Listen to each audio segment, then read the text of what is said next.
Lack ऑपेरन class 12 का molecular basis of inheritance का बहुत ही इंपॉर्टेंट टॉपिक है लैक ऑपेरन। आज हम इसको देखते हैं लैक ऑपेरन है क्या चीज। First of all lac means lactose operon means unit of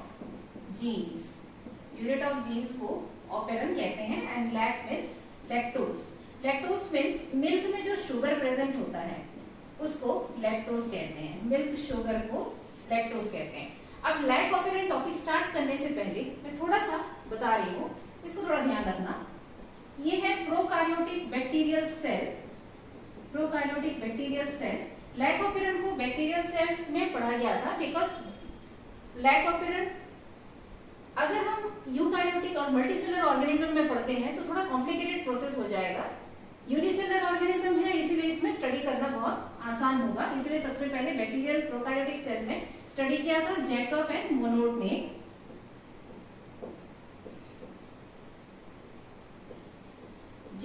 Monod ने इसको स्टडी किया था। एक्चुअली करना क्या है, बैक्टीरिया को हम लैक्टोज मीडियम में ग्रो करेंगे, तब क्या होगा, लैक ऑपेरन ऑन होगा। और अगर हम उसको लैक्टोज मीडियम नहीं देते हैं तो लैक ऑपेरन ऑफ होगा। तो इस प्रोसेस को हम डिटेल में अभी स्टडी कर रहे हैं। सबसे पहले जो इसमें जो लेटर्स दिए हैं उसको मैं एक्सप्लेन कर रही हूँ। ये डीएनए का स्ट्रैंड है। डीएनए हमने देखा है कुछ इस टाइप का स्ट्रक्चर होता है डीएनए का। तो इसका एक छोटा सा सेगमेंट हमने लिया है। ये छोटा सा सेगमेंट डीएनए का है जिसमें क्या क्या चीज लिखा है। यहाँ पे पी, आप एनसीईआरटी बुक में भी इसको देख सकते हो, P R P O Z Y and A. तो P stand for promoter region, R stand for regulator region, O for operator region, I का मतलब होता है inhibitor, Z means Z gene होता है, बीटा गैलेक्टोसाइडेज बनाता है ये, Y gene code for permease enzyme and A code for transacetylase. अब ये पी रीजन यहाँ पे प्रेजेंट होता है, this is promoter region. DNA का सेगमेंट में प्रमोटर रीजन है, ये रेगुलेटर रीजन है आर फॉर, देन यहाँ पे फिर से प्रमोटर रीजन और ये ऑपरेटर रीजन। और ये वाला जो जगह है ये स्ट्रक्चरल जीन है। स्ट्रक्चरल जीन तीन पार्ट में है, Z gene, Y gene and A gene. Z gene code for beta galactosidase, मतलब बीटा गैलेक्टोसाइडेज बनाता है जेड जीन, वाई जीन बनाता है परमेस एंजाइम, ए बनाता है trans एसाइटिलिस, code for transacetylase. अब इसमें जो रेगुलेटर जीन है, रेगुलेटर जीन क्या करेगा, मैसेंजर आरएनए बनाता है, रिप्रेसर मैसेंजर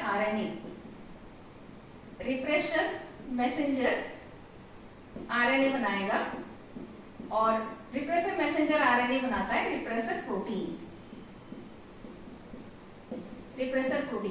अब जब रिप्रेसर प्रोटीन बन गया तो ये रिप्रेसर प्रोटीन क्या करता है, ये ऑपरेटर रीजन के साथ कंबाइन करेगा,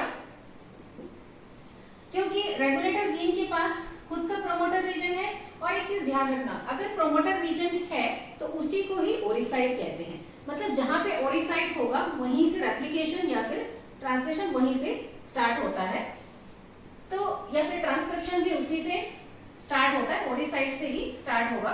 तो रेगुलेटर जीन के पास उसका अपना प्रमोटर जीन होता है। तो प्रमोटर रीजन होने की वजह से ये regulator gene repressor messenger RNA बनाएगा, repressor messenger RNA repressor protein बनाएगा। अगर रिप्रेसर प्रोटीन बन जाता है तो क्या होगा, ये ऑपरेटर रीजन के साथ डीएनए के स्ट्रैंड में जो ऑपरेटर रीजन प्रेजेंट है उसके साथ कंबाइन करेगा। जब उसके साथ कंबाइन करता है तो क्या होगा, जो आरएनएस एंजाइम है वो ऑपरेटर रीजन के साथ कंबाइन नहीं हो पाता है। अगर आरएनएस कंबाइन नहीं हो पाया तो जेड, वाई और ए तीनों जीन फंक्शनल नहीं हो पाते, जिसकी वजह से नो ट्रांसक्रिप्शन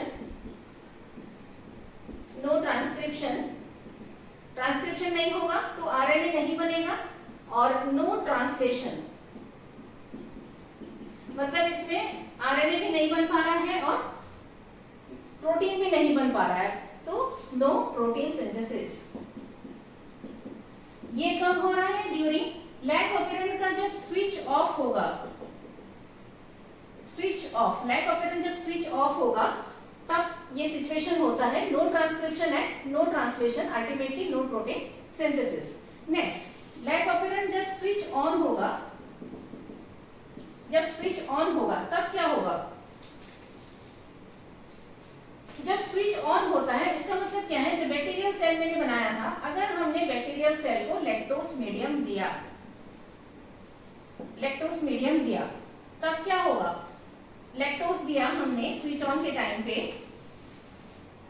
यहाँ पे फॉर एग्जांपल हमने लैक्टोस रखा है, इसको इंड्यूसर भी बोलते हैं, इंड्यूसर। जो रिप्रेसर प्रोटीन है वो लैक्टोस के साथ कंबाइन होगा और क्या होगा? जब रिप्रेसर प्रोटीन और इंड्यूसर कंबाइन होते हैं तो प्रोटीन का स्ट्रक्चर खराब हो जाता है, जिसकी वजह से क्या होगा? ये प्रोटीन ऑपरेटर रीजन के साथ कंबाइन नहीं हो पाएगा। इसके बदले क्या होता है? ऑपरेटर रीजन लैक्टोस के साथ कंबाइन हो जाता है।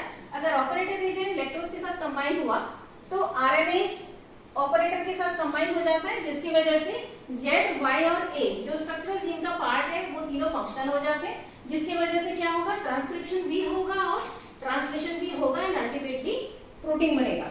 ये हमारा कंप्लीट हो गया process. Lac operon NCERT book में जहां पे आपका लिखा है उसके पहले क्या दिया? Regulation of gene expression.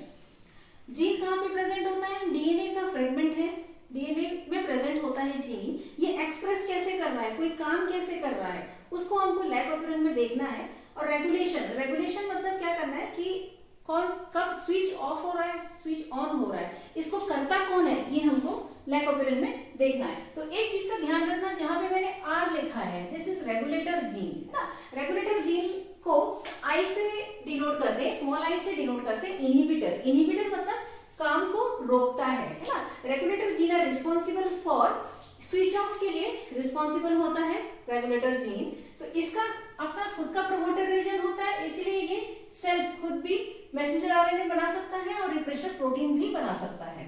तो यहाँ पे हम देखते हैं जब ड्यूरिंग स्विच ऑन जब होता है और स्विच ऑफ जब होता है तब क्या होता है ड्यूरिंग लैक ऑपरेंट के टाइम पे।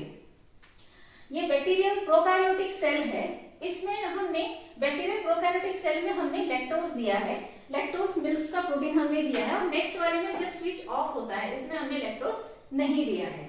तो क्या होगा? जब लैक्टोस इसके अंदर जाएगा तो इसका मेटाबॉलिज्म होना है, लैक्टोस का मेटाबॉलिज्म होना है। जब लैक्टोस का मेटाबॉलिज्म होगा तो उसको किस में कन्वर्ट होगा? ग्लूकोज एंड गैलेक्टोज में कन्वर्ट होगा। और इसको मेटाबॉलिज्म करने के लिए रिस्पॉन्सिबल कौन है? जो beta galactosidase, Z gene code for beta galactosidase मैंने लिख दिया है। ये बीटा गैलेक्टोसाइडेज क्या करेगा? ग्लूकोज को, सॉरी लैक्टोज को ग्लूकोज और गैलेक्टोज में कन्वर्ट करेगा। बीटा गैलेक्टोसाइडेज और बी गैल भी कहते हैं इसको। ये क्या करेगा? लैक्टोज को ग्लूकोज और गैलेक्टोज में कन्वर्ट करेगा। कब कन्वर्ट करेगा? जब लैक्टोज इसके अंदर पेनिट्रेट करेगा। और बीटा गैलेक्टोसाइडेज जब बैक्टीरियल सेल के अंदर पेनिट्रेट करेगा तभी लैक्टोज कन्वर्ट होगा ग्लूकोज और गैलेक्टोसाइडेज में। और जो वाई जीन यहाँ पे मैंने लिखा है ये क्या बनाता है? परमेस एंजाइम बनाता है। परमेस मतलब बैक्टीरियल सेल को परमेबिलिटी इंक्रीज करता है, परमेबल करेगा बीटा गैलेक्टोसाइडेज को लेने के लिए। वाई जीन का काम है परमेस एंजाइम बनाना, और परमेस एंजाइम क्या करेगा? बीटा गैलेक्टोसाइडेज को इसके अंदर परमीट करता है। जब इसके अंदर बी गैल प्रेजेंट है और लैक्टोज प्रेजेंट है तो लैक्टोज का ब्रेकडाउन हो जाएगा, मेटाबॉलिज्म हो जाएगा ग्लूकोज और गैलेक्टोज में। तो इस टाइम पे क्या होगा? अगर लैक्टोज प्रेजेंट होगा बैक्टीरियल सेल के अंदर में तो लैक्टोज कंबाइन होगा रिप्रेसर प्रोटीन के साथ। जब ये दोनों कंबाइन होते हैं तो लैक्टोज क्या करेगा? प्रोटीन का स्ट्रक्चर खराब कर देता है, जिसकी वजह से प्रोटीन ऑपरेटर रीजन के साथ कंबाइन नहीं हो पाएगा। अगर ऑपरेटर रीजन के साथ कंबाइन नहीं हो पाया तो लैक्टोज या फिर इंड्यूसर ऑपरेटर के साथ कंबाइन करेगा, आरएनएस एंजाइम ऑपरेटर के साथ कंबाइन करेगा, जेड, वाई और ए तीनों फंक्शनल हो जाएंगे और ट्रांसक्रिप्शन भी होगा, ट्रांसलेशन भी होगा एंड अल्टीमेटली प्रोटीन सिंथेसिस भी होगा। Then lac operon, lac operon है ना। Lac means lactose, operon means group of gene, group of gene है ना। ये डीएनए का स्ट्रैंड है, डीएनए के स्ट्रैंड में काफी सारे जीन प्रेजेंट है, operator, regulator, promoter, regulator, promoter, operator, Z, Y, A या फिर स्ट्रक्चरल जीन, ये सारे जीन हैं। काफी सारे जीन मिलकर के एक प्रोसेस कर रहे हैं, लैक्टोज का मेटाबॉलिज्म कर रहे हैं। और रेगुलेटर करेगा क्या? बीच में ऑफ करता है और कभी कभी ऑन भी करता है, ऑन ऑफ करता है। होते रेगुलेशन, कैसे रेगुलेट कर रहा है, रेगुलेशन ऑफ जीन एक्सप्रेशन।